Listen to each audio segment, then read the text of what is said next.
An open-source learning system for K-12 homeschoolers in developing nations.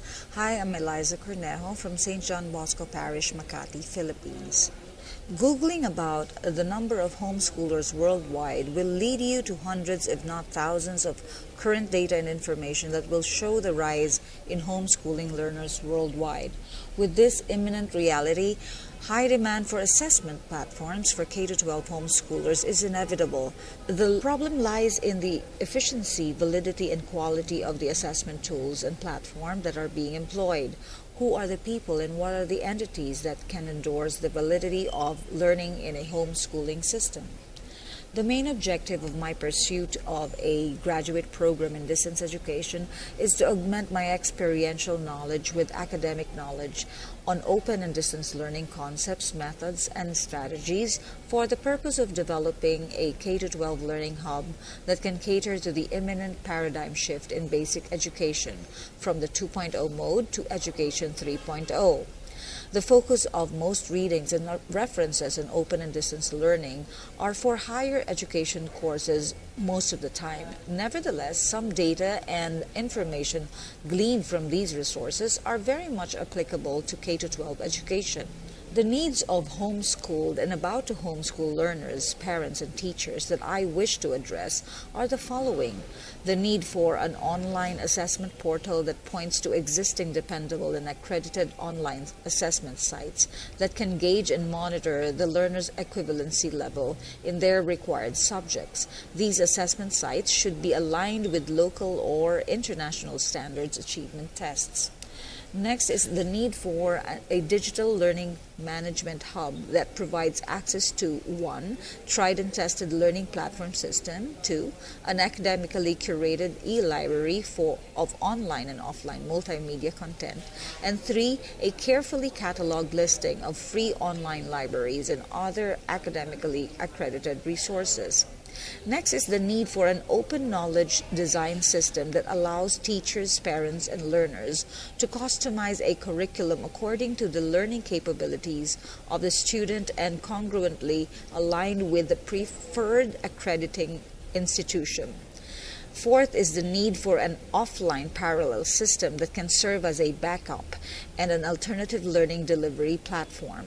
And last is the need for a consortium agreement among partner institutions, organizations, and businesses that express active support and participation towards the project.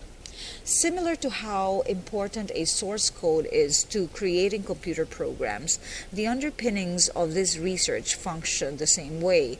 These underpinnings provide the advocacy and rationale behind the ideas and concepts that are set forth in this project. Source code number 1, the Peryton prerequisite. Is Peryton's synthesis of existing theories simply a summary of 14 statements? These statements categorically describe 3 areas of his propositions, namely the economies of education, dialogue between teachers, learners, and communities, and methods of delivery. Looking into Peryton's extensive background on the study and implementation of distance education or open and distance learning as a whole explains his focus on empirically maximizing education instead of focusing on theory, as he has argued as early as 1981. Are the elite few who in communication studies has always been in control of technology and causing a digital divide? Are they the same powers that control education? Therefore, source code number 1 demands that we prioritize the needs and situation of a developing nation. A developing nation is described as one that experiences any or all of the following. 1. No stable internet speed. 2. High costs of internet and data services. 3. Lack of or unstable supply of electricity. 4. High cost of electricity. And 5. No access and or high cost of technology tools. Source code number 2, bridging the gap, not replacing the bridge. Focus on bridging non-formal and formal education through all possible and available sources of open and distance e-learning, bridging the expert industry practitioners and learning managers.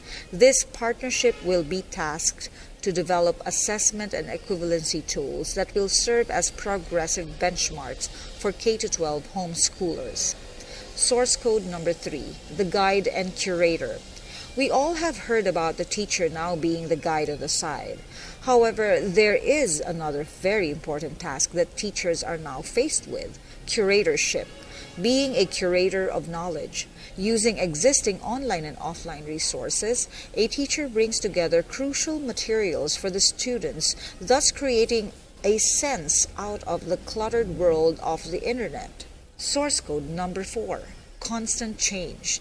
Rapid expansion of user interfaces and app development is blurring the line between institutions and individual educators and possibly giving birth to desktop teachers, like the birth of desktop publishers and desktop broadcasters, etc. And soon, with the merging of smart technology and artificial intelligence, homeschool education will even take greater heights along with assessment solutions. It is paramount that one embraces the idea of constant and fleeting change in designing curricula, systems, and processes. Source code number 5, community collaboration.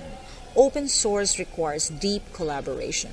An open learning system will prosper if critical stakeholders in a community will agree to support an alternative learning system for an extended period of time. Thank you very much. Should you be interested in my research and study, please feel free to contact me.